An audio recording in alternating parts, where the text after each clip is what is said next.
critical race theory. Who knew that was the threat to our republic? We did, because you were the one who started promoting it. In order for those hierarchies to be torn down, your fundamental rights must be abridged.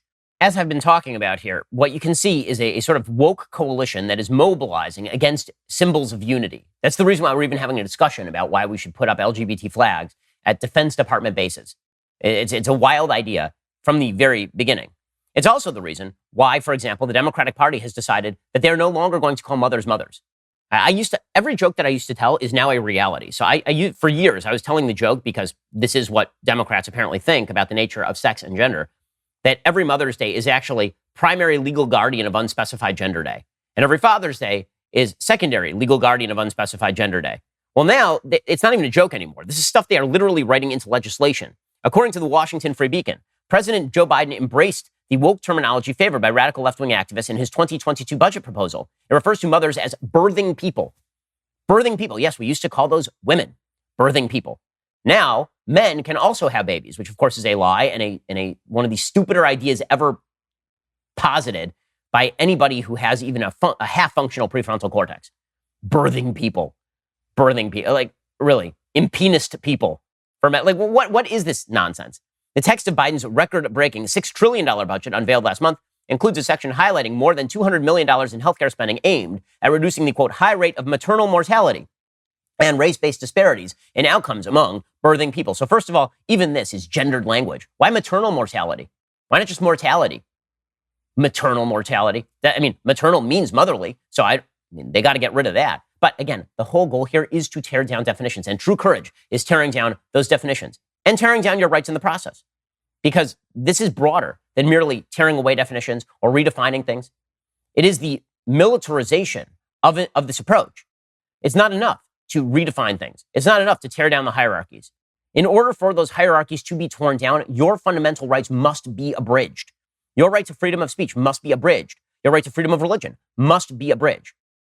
For the left, again, the true courage today is in identifying how you want internally and forcing the rest of society to shift its entire perspective on life in order to account for your perspective. The rest of society has to adjust. And what that means is that their rights must be abridged.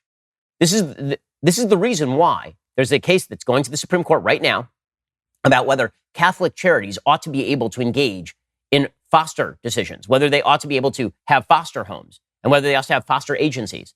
And the case being made is that because Catholics actually believe in one man, one woman as the standard for marriage, and believe that man, woman, child is the model for a traditional and healthy family, that they have to be discriminated against. Because if they were allowed to actually go forward with their foster agencies, what they would be doing is acting in discriminatory fashion, in reinstituting the hierarchy that the truly brave, courageous people are fighting to tear down.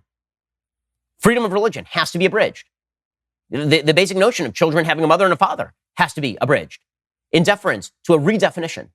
And every time you fight the patriarchy by identifying in a way that runs contrary to biology, this means that you are a brave person. Braver, even, than the people who stormed the beaches of Normandy, who, of course, were fighting on behalf of a bad cause. They were fighting truly on behalf of a reinstitution of hierarchies, just slightly better hierarchies than the hierarchies that were being pushed by America's fascist enemies at the time. And you're seeing America's quote-unquote liberal institutions fall to exactly this. They have joined the woke coalition, which, again, is oriented toward the destruction of all systems of power, despite the fact that the American systems of power, which have been gradually broadened to include more people over time, in great and good ways, despite the fact that those systems have provided more health, more prosperity, more freedom than any systems in the history of man, by a long shot, by the way, those systems have to be torn down. And the ACLU is now on the side of the tearing down. So the American Civil Liberties Union, you may notice the words civil liberties in the middle of their title. The American Civil Liberties Union has now decided that civil liberties are of no consequence whatsoever. Michael Powell has a piece in the New York Times titled, "Once a Bastion of Free Speech, the ACLU faces an identity crisis." It was supposed to be the celebration of a grand career, as the American Civil Liberties Union presented a prestigious award to the longtime lawyer David Goldberger. He had argued one of its most famous cases defending the free speech rights of Nazis in the 1970s to march in Skokie, Illinois, home to many Holocaust survivors. Mr. Goldberger, now 79, adored the ACLU, but at his celebratory luncheon in 2017, he listened to one speaker after another and felt a growing unease. A law professor argued that the free speech rights of the far right were not worthy of defense by the ACLU, and that black people experienced offensive speech far more viscerally than white allies. In the hallway outside, an ACLU official argued it was perfectly legitimate for his lawyers to decline to defend hate speech. Mr. Goldberger, a Jew who defended the free speech of those whose views he found repugnant, felt profoundly discouraged. I got the sense it was more important for ACLU staff to identify with clients and progressive causes than to stand on principle, he said in a recent interview. Liberals are leaving the First Amendment behind. Now, here's the thing. They are standing on principle. Their principles are just not your principles. Their principles are not even tolerant of your principles. Their principles are about tearing down the systems. They have to have the ACLU stripe in that bizarre flag that we saw earlier, in which everybody has their stripe so as to create a coalition against the presumed systems of power. According to the New York Times, the ACLU, America's high temple of free speech and civil liberties, has emerged as a muscular and richly funded progressive powerhouse in recent years, taking on the Trump administration in more than 400 lawsuits. But the organization finds itself riven with internal tensions over whether it has stepped away from founding principle, unwavering devotion to the First Amendment. Its national and state staff members debate often hotly whether defense of speech conflicts with advocacy for a growing number of progressive causes, including voting rights, reparations, transgender rights, and defunding the police. So, for example, the New York Times points out that Chase Strangio, the lawyer for the transgender wing of the ACLU, openly pushed for censorship of a book by Abigail Shrier. Now, the New York Times is so unbelievably gutless that they wouldn't even mention Abigail Shrier's book here.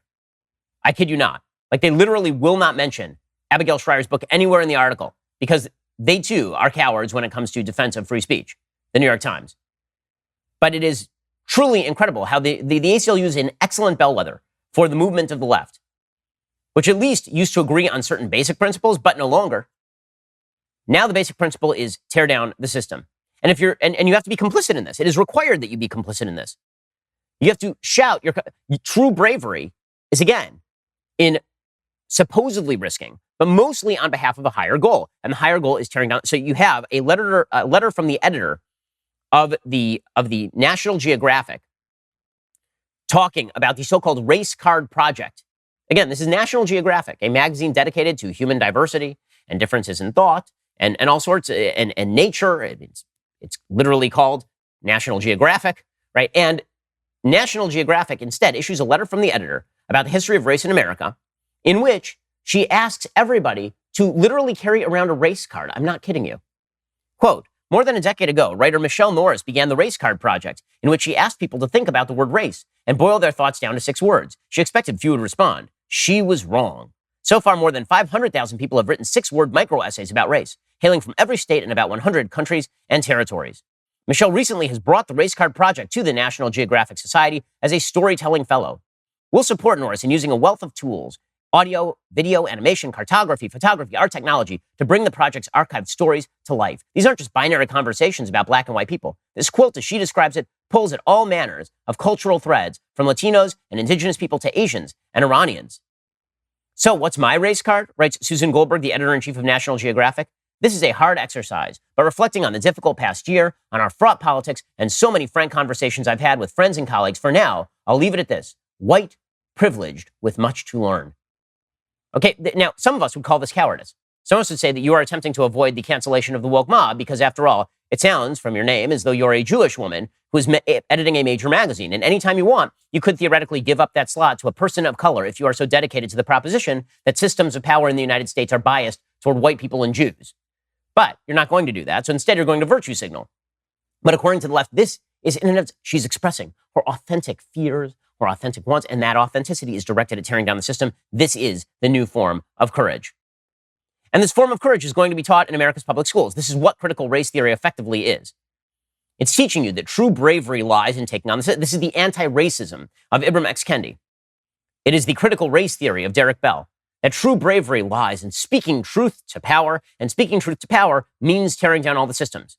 And this sort of new redefinition of courage, this sort of new redefinition of national mission, is being promoted by none other than Barack Obama, one of the most divisive political figures of my lifetime. I think maybe the most divisive political figure of my lifetime. And yes, I'm including President Trump in there because President Trump followed Obama, and there's a reason for that. Barack Obama deliberately decided he could have been a unifying president. In 2008, he came along, he said, no red states, no blue states, no black Americans, no white Americans, just Americans. And then he immediately proceeded to polarize Americans along racial lines, along gender lines, along lines of sexual orientation. And he proceeded to try to cobble together a coalition to take down the systems of power and enshrine himself in power at the exact same time. And now, of course, What is he pushing forward? He's pushing forward critical race theory, which is not a shock considering that he was a proponent of critical race theory back in the 1980s. He was literally hugging Derek Bell, right, one of the founders and promoters of critical race theory in the 1980s when Derek Bell was denied tenure at Harvard Law School. So here's Barack Obama complaining that Republicans have noticed what he is doing. You would think, with all the public policy debates that are taking place right now, that the Republican Party would be engaged in a significant debate about how are we going to deal with the economy and what are we going to do about climate change and what are we going to do about, lo and behold, the single most important issue to them apparently right now is critical race theory. Who knew that was the threat to our republic? We did, because you were the one who started promoting it, Mr. President. You were the one who decided that it was very important to polarize Americans along racial lines and suggest that all the systems of power of America were significantly infused and indeed irredeemably infused with white supremacy. Right? And again, the goal here for the left is continue to form that coalition. It's all about the coalition, which is, of course, why Barack Obama is blaming a rise of anti-Semitism on not his own party, not his own actions, by the way, in supporting the Iranian regime or supporting the Palestinian regime. No, instead, Barack Obama is blaming Donald Trump and Republicans, despite the fact that the radical uptick in anti-Semitism we have seen over the past couple of years is deeply tied into the left-wing ideologies that are associated with Black Lives Matter, that are associated with the pro-Palestinian cause, that are associated with his own sort of conspiratorial viewpoint on hierarchies of power in the United States. I've noticed that Barack Obama isn't spending any time condemning, for example, Ilhan Omar, who's out there comparing Israel to Hamas. He's only condemning Trump, suggesting that Trump is responsible for anti-Semitism. Again, this is courage, according to the left, because courage is dependent on the final goal in the Aristotelian notion. This is why Barack Obama is out there. Why are you paying attention to critical race theory? Why do you care if we're indoctrinating your kids in the idea that true bravery lies in authentically identifying as less if they are a member of a particular race? Also, I'm going to stand up for the most radical members of my coalition. Okay, now, what this is going to lead to, of course, is eventually a breakdown in the coalition.